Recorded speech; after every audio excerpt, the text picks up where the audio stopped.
প্রতিমা বন্দ্যোপাধ্যায় জিতে আসছে, সেই জায়গায় আপনি আনকোনা নতুন দল, নতুন প্রার্থী, কতটা আশাবাদী? জয়নগরে আমি নতুন নই, আমি 2004 সালে জয়নগর পার্লামেন্ট কেন্দ্রে আমি প্রার্থী ছিলাম। এই যে জয়নগর লোকসভা কেন্দ্রের মধ্যে কতগুলো ভোটার আছে, তারা কি চায়, তাদের চাহিদাটা কি, কি মনে করেন আপনি? দেখুন, এটা সুন্দরবন এরিয়ার মধ্যে হাজারো সমস্যায় জর্জরিত এই সুন্দরবন এরিয়া।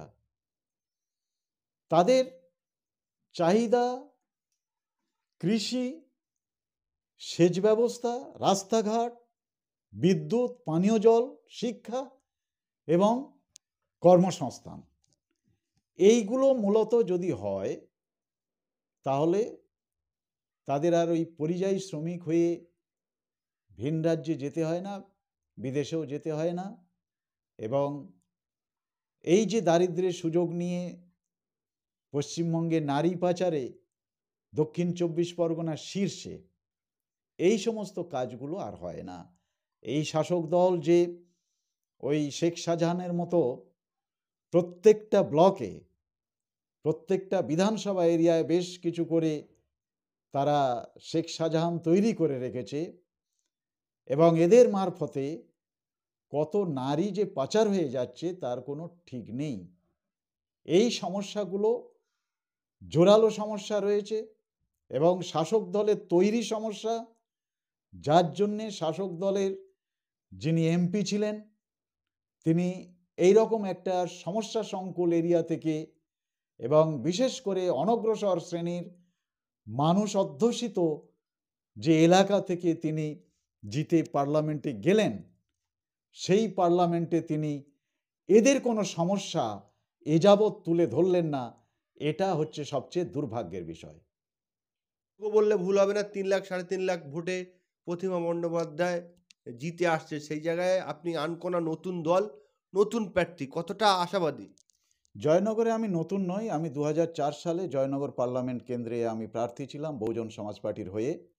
জয়নগরটা আমার পুরোপুরি চেনা এবং বর্তমান শাসক দলের পাততলা থেকে মাটি সরে গেছে, বিশেষত গত পঞ্চায়েত ভোটে 2018 পঞ্চায়েত ভোটে ওরা যা করেছিল সেটাও একটা নজিরবিহীন সন্ত্রাস, এবং 2023 পঞ্চায়েত ভোটে যা করেছে সে বিশ্বের সর্বকালীন সন্ত্রাসের রেকর্ড ছাড়িয়ে গেছে, রেকর্ড মাত্রা ছাড়িয়ে গেছে।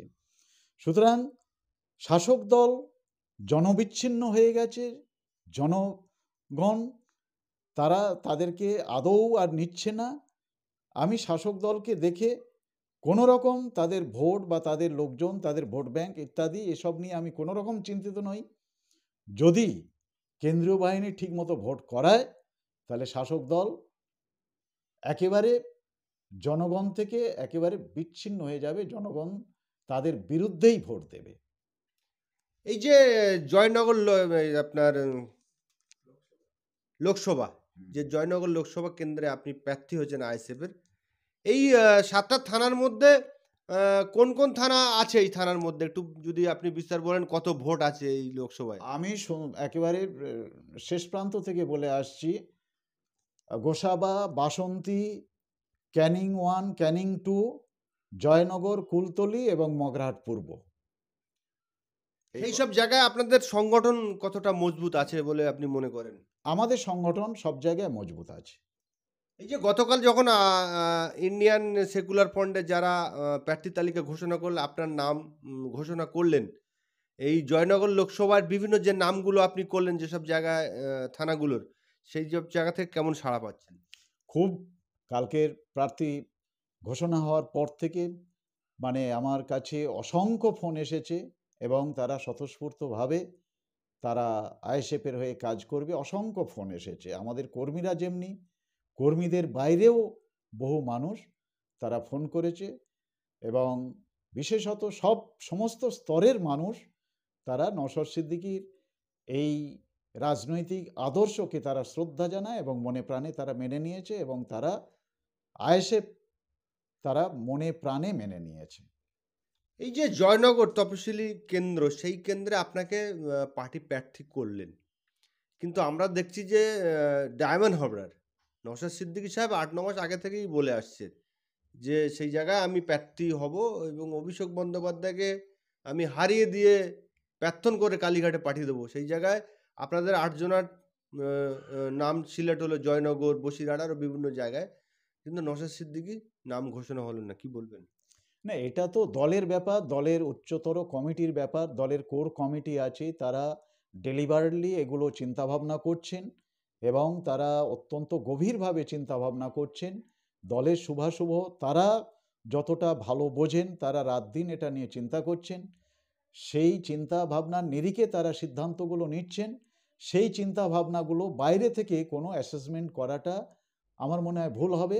যদি কোনো আমরা বিরূপ অ্যাসেসমেন্ট করি, সেটা অত্যন্ত ভুল হবে। কেননা তাদের চেয়ে শুভাশুভ, দলের শুভাশুভ আর অন্য কেউ ভাব মানে হতে পারেন না। শুভাশুভ ভাবনা অন্য কারোর থাকতে পারে না, বেশি থাকতে পারে না। এবং তারা যে সিদ্ধান্তগুলো নেবেন সেটা দলের পক্ষে মানে যথোপযোগী এবং ভালো সিদ্ধান্ত নেবেন। সেই সিদ্ধান্ত দলকে অনেক দূর এগিয়ে নিয়ে যাবে, সে নিয়ে কোনো রকম সংশয় থাকা উচিত নয়, কারোরই থাকা উচিত নয়। আপনি রাজ্য কমিটির সদস্য, রায়সাহেবের একটি গুরুত্বপূর্ণ মানে এবং বিজেপির অশোক কান্ডারি এবং আইএসএফের মেঘনাদ হালদার বাবু মহাশয় ইতিমধ্যেই 3 জন নাম ঠিক হয়েছে, জয়নগর প্রতিদ্বন্দ্বিতা করবেন। এবারে দেখার বিষয় আছে যে এই জায়গাটায় বামফ্রন্টের আইএসপি সিট আছে, তারা সিট সেই জায়গায় প্রার্থী দেয় কিনা, তাদের আইএসএফের সঙ্গে তাদের সিট শেয়ারিং, যেটাকে বামফ্রন্টের চেয়ারম্যান বিমান বসু বলছে সিট শেয়ারিং, সেটা হয় কিনা সেটাও দেখার বিষয় রয়েছে। সেই সঙ্গে সঙ্গে আলোচনার বিষয় রয়েছে ডায়মন্ড হাওড়া থেকে নওশাদ সিদ্দিকী, যিনি বলে আসছিলেন 7-8 মাস আগে থেকে যে সেই জায়গা থেকে প্রতিদ্বন্দ্বিতা করব, কিন্তু আমরা গতকাল যে প্রার্থী তালিকা ঘোষণা হয়েছে সেই জায়গায় আমরা দেখলাম যে নওশাদ সিদ্দিকীর নাম নেই। এই মেঘনাদ বাবু সহ বসিরহাট লোকসভা কেন্দ্রের প্রার্থী ঘোষণা হয়েছে। আমরা কথা বলবো, আমাদের সঙ্গে রয়েছেন জয়নগরের মানে প্রার্থী, আইএসএফের প্রার্থী মেঘনাদ বাবু আমাদের সঙ্গে রয়েছেন। উনি পেশায় টিচার, রিটায়ার্ড টিচার উনি বর্তমানে রিটায়ার করেছেন, আমাদের সঙ্গে রয়েছে। আমরা কথা বলে নেওয়ার চেষ্টা করবো। ওই সাইডে যাবো।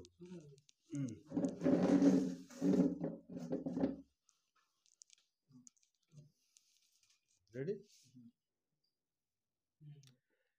মেঘনাদ বাবু, ইন্ডিয়ান সেকুলার ফ্রন্ট আপনাকে প্রার্থী করলেন জয়নগর লোকসভা কেন্দ্রে, তপশিলি উপজাতি কেন্দ্রে, তপশিলি জাতি, তপশিলি জাতি কেন্দ্রে, শিডিউল কাস্ট, হ্যাঁ, এসসি রিজার্ভ, এসটি রিজার্ভ, সেই জায়গায় আপনি প্রতিদ্বন্দ্বিতা করবেন। ইন্ডিয়ান সেকুলার ফ্রন্ট আপনার উপরে ভরসা করেছেন, কি বলবেন?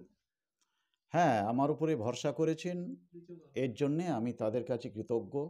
আমাদের দলের চেয়ারম্যান এবং আব্বাস সিদ্দিকী সাহেব আমার উপরে ভরসা করেছেন। প্রার্থী হওয়ার অন্যান্য অনেক মানুষ